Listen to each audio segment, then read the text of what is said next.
What's good, fam? J. Cole just handed in his retirement papers to the world and basically confirmed what we already knew about Kendrick being the undisputed king. Meanwhile, Drake is out here fighting for his life in a courtroom while trying to save his reputation. We have been waiting for the leader of Dreamville to speak his truth since he took that famous walk on the beach and left the battlefield behind. We finally have the receipts now that his 7th and final studio album dropped on February 6th of 2026. This project is called The Fall Off, and it marks the official end for one of the biggest names in rap history. This is not just some light release, because Cole went out with a massive 24-track double album split into sections called Disc 29 and Disc 39. The energy on this project feels heavy because Cole knows his time is up and he needs a solid legacy. Even though he famously bowed out of the war between Kendrick and Drake, he uses this platform to show he still holds the keys to the kingdom. He brought along heavy hitters like Burna Boy and Erykah Badu and even Future to prove that his standing in hip-hop remains elite despite his refusal to crash out. You can hear the growth in every single bar as he talks about his path from Fayetteville to the giant he became. The most interesting part of the project is how he finally gets into the elephant in the room regarding the beef from 2024 and 2025. Cole takes a minute to look back at the chaos he famously walked away from on the track titled I Love Her Again. He no longer ignores the drama because he is finally breaking down why that war happened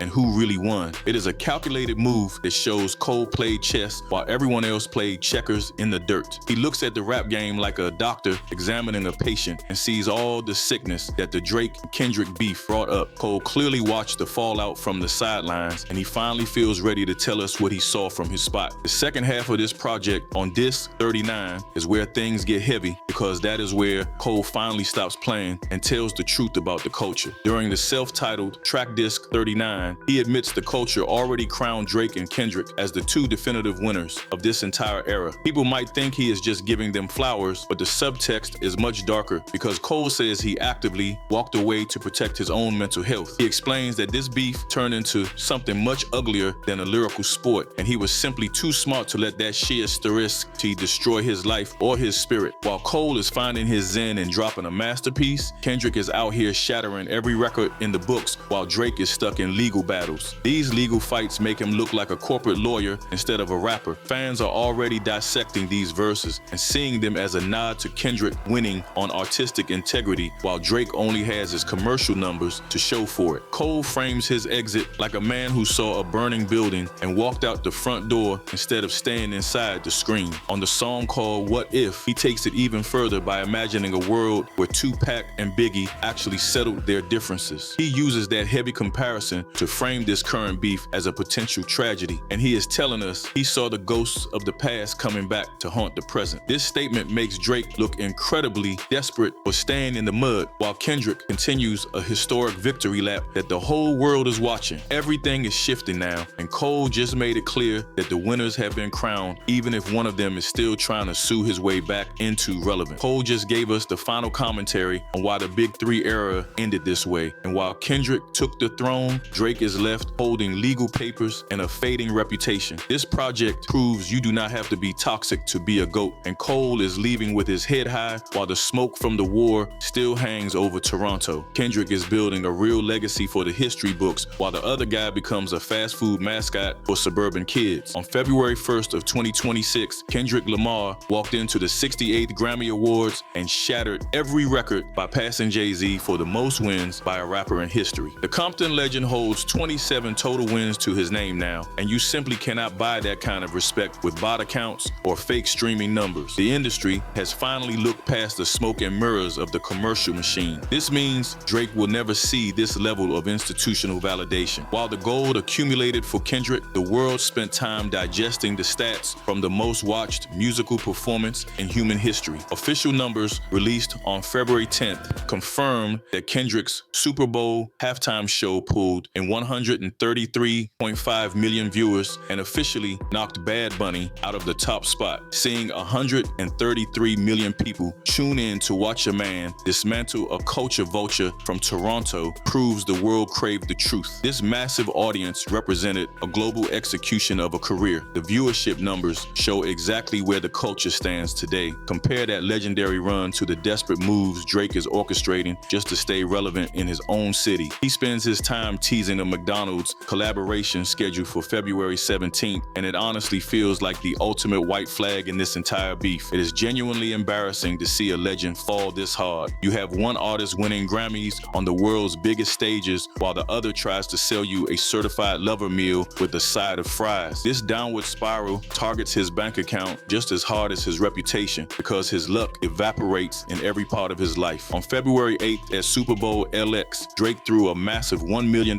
bet on the New England Patriots and watched that entire fortune vanish into thin air. The Drake curse transcends the meme in every way. He spends his nights gambling away millions while Kendrick Lamar crafts a legacy that people will study in universities for the next 50 years of hip-hop. One man becomes a historical icon while the other serves as a punchline for Amazon merch drops and cheap fast food commercials. The disrespect is hitting from every angle now, and even the fashion killer himself is stepping up to put another nail in that coffin. $1 AP Rocky officially reignited the fire with a track called Stole Your Flow from his new album Don't Be Dumb, and the internet has been in a total frenzy since it started trending on February 13th. Rocky is finished with the metaphors and went straight for the jugular with lyrics about how Drake tried to steal his style and ended up losing the woman of his dreams. When Rocky says that first you stole my flow, so I stole your B** teach, everyone knows he is talking about Rihanna and the fact that Drake has been salty about that loss for years. Drake just keeps taking these hits like he has no other choice. Rocky even sat down for the New York Times podcast to explain that these former friends became enemies because they were unhappy and decided to start sending shots from the shadows. We keep hearing this same story from everyone who used to be in the inner circle, and it proves that the common denominator in all this toxicity is the man from the six himself. This is exactly why the decision J. Cole made to step away looks like a genius move with every passing day. Cole saw the ship was sinking and jumped off before the water reached his neck. Drake is still on the deck trying to pretend he is the captain of a fleet that no longer exists. There are even rumors that Drake is trying to drop a 9th album called Iceman on February 13th to distract everyone from the noise. The hype for a new Drake project is completely dead. Nobody is talking about a new Drake project when Kendrick is still the king of the conversation, and $1 AP Rocky is out here reclaiming his flow and his legacy. The weight of the situation is getting too heavy to ignore. Drake is fighting a defamation lawsuit against UMG while his peers are living their best lives and making real art. He is a brand in total crisis mode, and no amount of OVO branding on a burger box is going to save him from the fact that the culture has moved on. The rumors surrounding that Iceman project are the perfect example of how far the OVO camp has fallen in terms of strategy. They are trying to force a release into a window where nobody is actually asking for more Drake music, and they are doing it while $1 AP Rocky is literally standing on his neck. Rocky told the world that former friends became foes because of their own internal misery and their need to send shots, which mirrors how Drake has operated for his entire career. He thrives on being the petty king, but he finally met a group of men who are not afraid to call him out on his nonsense. The OVO strategy is currently falling apart in front of our eyes. While Drake is worrying about whether his new album will even crack the charts, Kendrick is already moving on to the next phase of his domination. We are hearing about the upcoming feature Kendrick has on Baby Keem's new album called Casino, which is set to drop on February 20th, and that is where the real musical progress is happening. Kendrick does not need to release 10 albums a year to stay relevant because every single verse he drops is an event that stops the entire world. Drake is trying to flood the market because he knows his value is dropping, and he is desperate to find one more hit. His reputation has never been lower than it is right now. The truth is that you cannot buy back the respect of the streets once you have been exposed as a corporate plant who cares more about a McDonald's check than the culture itself. The industry saw him for what he was years ago. They are all just finally feeling empowered enough to say it out loud because Kendrick broke the spell and showed the world that the emperor has no clothes. When we look back at this whole era, J. Cole is the only one who really got it right by stepping off the stage before things turned ugly. He saw that the crown everyone was bleeding for was actually a poison gift, so he traded all that unnecessary drama for a legacy that feels honest and human. By walking away when he did, Cole proved that he cares way more about his long-term survival than some viral moment or a toxic win in a rap war. The fall off serves as a giant middle finger to the idea that you have to be a villain or a victim just to be called the greatest of all time. He is out here showing every young artist coming up that you can win big without selling your soul to a corporate machine or getting caught in street drama that ruins lives. It is a solid ending for a man who stayed grounded while everyone else was floating away on their own massive egos. He watched the wreckage pile up between his two peers and decided he would rather be remembered for his bars than for some petty personal beef. That double album is his final manifesto, and it proves that being the best does not mean you have to be the loudest person in the room. While Cole is finding his peace on the golf course and staying busy in the studio, Kendrick Lamar is making it clear that his throne is bolted to the floor. We are already seeing the next phase of his total domination with the news that he is showing up on Baby Keem's new album called Cod Dollar Eno, which is set to drop on February 20th. This is how a real king moves, because he does not need a sit-down interview or a thirsty press release to remind you he is still the best on the planet. He just lets the music do the talking, and every time he drops a verse, the rest of the industry has to go back to the lab to figure out how to keep up. Kendrick is out here enjoying a level of artistic freedom that Drake will never even understand, because the boy is too stressed about his quarterly earnings and his deal with the Golden Arches. Kendrick is making history at the Grammys and shattering Super Bowl records, while Drake is busy trying to see if he can sue his way back into a hit song. It is a weak look for a man who used to claim he was untouchable, and it shows everyone that the power in this game has shifted for good. Drake has officially moved from being a global superstar to a corporate brand in a total state of emergency, and the streets are definitely noticing how desperate he smells. Between that messy UMG defamation lawsuit and his constant losses in the gambling world, the universe is finally balancing the scales for all the years he spent taking from a culture he never respected. You cannot call yourself the greatest of all time when you are fighting your own record label in a courtroom while the rest of the world laughs at your fast food deals. The respect is gone, and it is not coming back, because you cannot buy your way out of the truth once the receipts are public and everyone has a copy. People are looking at that OVO McDonald's meal as the final nail in the coffin, because it proves that Drake cares more about a check from a corporation than his reputation as a lyricist. He is selling out in real time, while Kendrick is leaning into his craft and making sure every single move has a purpose that goes way beyond just stacking money. The massive difference between these three men tells the story of the last decade better than any documentary could ever explain to the next generation. J. Cole chose to walk away with his dignity still intact, and he gave us a double album that works as a masterclass in how to retire with actual skill. Kendrick Lamar decided to take the fight as far as it could go, and he came out on the other side as the undisputed champion of this entire culture. Drake decided to stay down in the mud and try to manipulate the system until the system finally decided to turn on him and his whole team. This whole situation is a warning for anyone who thinks that high numbers and big money are the only things that matter in hip-hop. When it all comes down to it, the people always know who is actually real and who is just a well-funded actor playing a part. Power shifted so hard that it feels like the golden age of the 90s all over again, and the natural order of hip-hop sits finally back where it belongs. While Cole protected his peace and Kendrick grabbed the throne, Drake settled for a fast food deal and $1 million bet that went up in smoke. The entire game changed forever, and this story ended exactly as it should. Kendrick stands as the undisputed king, while Cole remains a legend, leaving Drake as a fading memory of a commercial era that the culture has finally outgrown. Public opinion already decided the case because the receipts never lie. Drake looks officially cooked, while the leader of Dreamville stays living his best life, and Kendrick already prepares to carry that crown into the next decade. Industry mascots belong to the past, and the era of the true artist has finally taken back control of the sound.